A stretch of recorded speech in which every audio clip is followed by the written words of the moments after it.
You see this shoe? So many people are wearing loafers. Howdy y'all, I hope you guys are all doing well. I hope you guys are safe and I hope you guys are healthy. My name is Josh and I absolutely love clothing and personal style. So if you're into that type of content, feel free to subscribe to me here on YouTube as well as follow me on Instagram at where's_Galdo.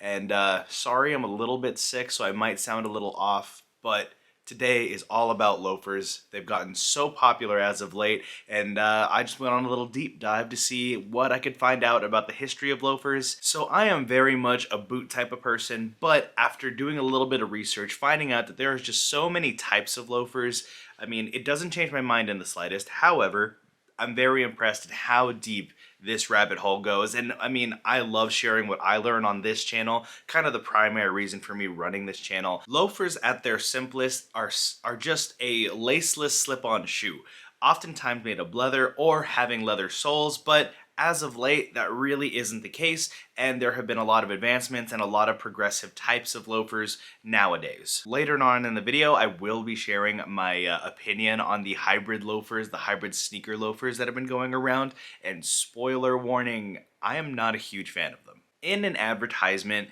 from many decades ago, they described loafers as a symbol of elegant leisure, which I think describes and encompasses the usefulness and style of loafers so well to this day and throughout the decades. They've stayed consistently a classic shoe, and I think that everybody would benefit from having a nice loafer in their wardrobe. So the first question that I wanted to answer is exactly when or where did the loafer come from? Well, there are a number of different accounts that kind of contribute into what we know as a loafer today, but generally speaking, the years that I kind of found were like the 1900s all the way into like the 1930s, where in Norway, the Norwegian tesser was kind of an early version of the modern loafer.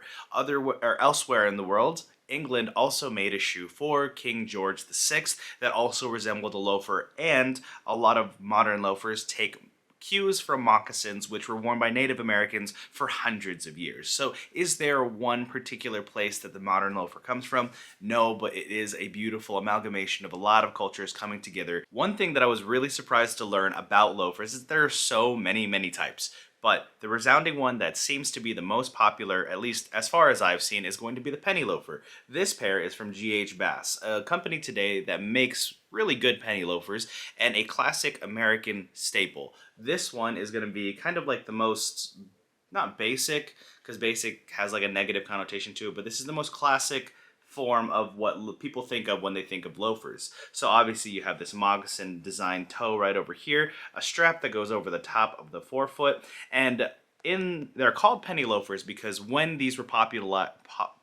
popularized in collegiate settings, students would actually put like coins in this top slot here. For what reason the coin was there, I'm not 100% sure, and there are different answers that exist on the internet, so I'm not going to give you every one of them. But yes, students would keep pennies or coins in this top slot, and it would add a little bit of detail, which I think is really cool. When Fugazi did their loafer, they had like a custom coin put into the shoe. I thought it was really nice, really clever.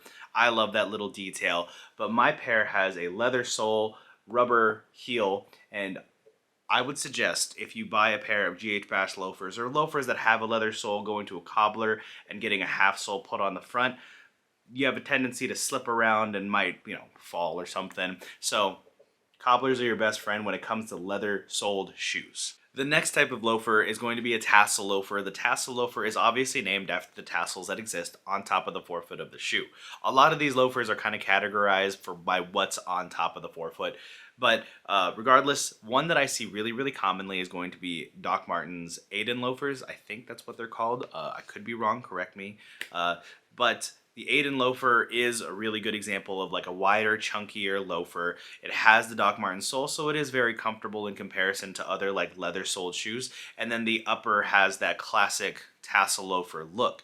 And then the next one is going to be the hazel or bit loafer. This one is going to be a loafer that has like a metal piece or like kind of bracket on top that goes over the top of the forefoot of the shoe. The most iconic, in my opinion, would be the Gucci horsebit loafer. That thing is an absolute classic. I wish I liked it more. I'm not much of a brass fan.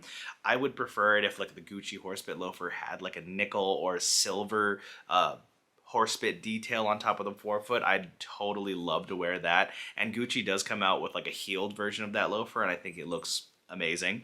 But other than that, there's also the kilt loafer. There's driving shoes, which are not my particular favorite type of loafer. But a really interesting thing about the driving shoe is that they were made for people to drive cars. So the sole of the shoe has like rubber nibs on the bottom to make driving a lot easier because it is easier to drive with rubber as opposed to leather soles. The pump also exists as another type of loafer. That's going to be the most formal of the loafer family. That is going to be suited for like tuxedos, suits, things that are just kind of very, very nice upscale formal occasions. Then we also have boat shoes, which I think everybody kind of knows what a boat shoe is. We have espadrilles, which stem from, I believe, Spain. Correct me if I'm wrong, but a very summery type of version of a loafer. And then we got moccasins, which are obviously originate from Native American cultures. Yeah, so many different types of loafers. I don't think you can go wrong with any of them. A lot of which have a lot of like heritage associated with them. So there is a classicness to wearing a loafer. They're so versatile, and I mean, I didn't know that there was this depth to loafers. If you are someone who has never like kind of ventured outside of just regular footwear or sneakers or anything like that, if you're looking a way to elevate your footwear, loafers are the easiest way to do it. They are super comfortable, really well suited for kind of hotter climates or hotter weather because they are a low cut shoe. I am more of a boot type of person, but boots are not suitable for like, all year round. So if I'm going to wear a leather shoe, oftentimes it'll be a derby or a loafer, and loafers just kind of fit flawlessly and seamlessly into my rotations. Loafers definitely introduce a sort of preppy, formal, classic American vibe to any outfit. They're super versatile, super convenient, and if you're looking for one, there are so many out there. I see them at thrift stores all the time. GH Bass is also another company that I had talked about earlier that makes, to this day, a really, really good loafer, a penny loafer particularly. They make great loafers in many different colors, many different materials. The Doc Martens Aiden, which I also talked about earlier in the video, is a great intro to loafers. If you still want that kind of comfort, there is a very big break-in period for most Doc Martens shoes, and the Aiden loafer is definitely one of them. The break-in period for the Aiden loafer is kind of long. I would say that if you're wearing them like every day, maybe a week to 2 weeks until it becomes super comfortable. But yeah, the Aiden loafer is a great example for a chunky version of a loafer that you can find available really at any time. But if you want to talk about higher end alternatives to loafers, there are plenty of them. Like I had mentioned earlier in the video, the Gucci horsebit loafer comes in a variety of different types, whether it comes from like heel height or different shapes of the toe. There's like a more square toe, there's a pointed toe, a lot of variety to choose from when it comes to the Gucci horsebit loafers. There also is the Paraboot. I don't know the model name of the Paraboot one, but that also is a really good example of like a rubber sole loafer, but they also make a very wide, chunky version of a loafer, and it looks really good in my opinion. And then if you know me and you know this channel, you know I really enjoy Guidi. Guidi does make some loafers. Actually, this is not Guidi, but this is kind of a different type of loafer. This is going to be a slip-on loafer with like brogue detailing on the toe.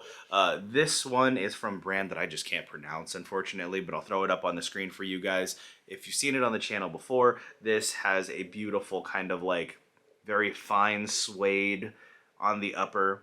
Looks really good.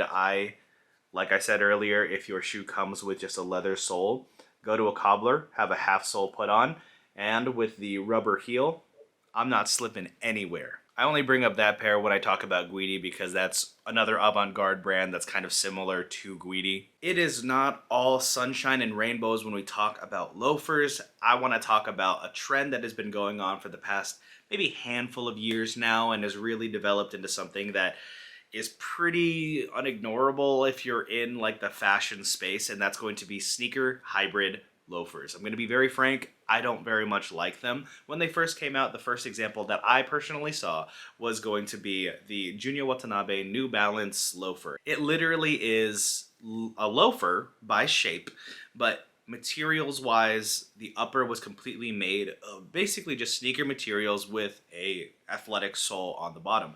At first I thought it was quite interesting. I thought it was kind of cool. But then as more companies started creating their own sneaker loafers, I'm like, I'm honestly so tired of seeing a different rendition of the same exact thing, but what you take away from the loafer when you have like the sneaker version of it is you take away its formality, you take away almost its heritage because it's a loafer by design shape, but it just looks nothing like a real loafer to me. I'm a fan of classic shaped shoes. I wear a lot of like boots and a lot of boots that have heritage to them. And I feel like when you take away the general shape of it all, it almost becomes unrecognizable as a loafer. I mean, I guess you could say like, oh, the Vans slip-on is kind of a type of loafer, which I would say that's absolutely correct. They do kind of look like loafers, but I would never call them loafers right off the bat because of the rubber sole, because of the upper not even looking like a loafer to me. But I would like to hear your guys' opinion on that. Do you guys like this whole loafer sneaker hybrid trend? For me, not my thing. With all that being said, that's about everything that I've learned about loafers so far. And if you guys have anything to add into the information of this video, feel free to add it into the comments down below. And I will be so thankful for you for helping me do the research on this video. But yeah, let me know what you guys think about loafers as a whole. Definitely let me know what you guys think about loafer sneaker hybrids. And thank you for your time. I really appreciate it. I'll catch you guys in the next video. Later.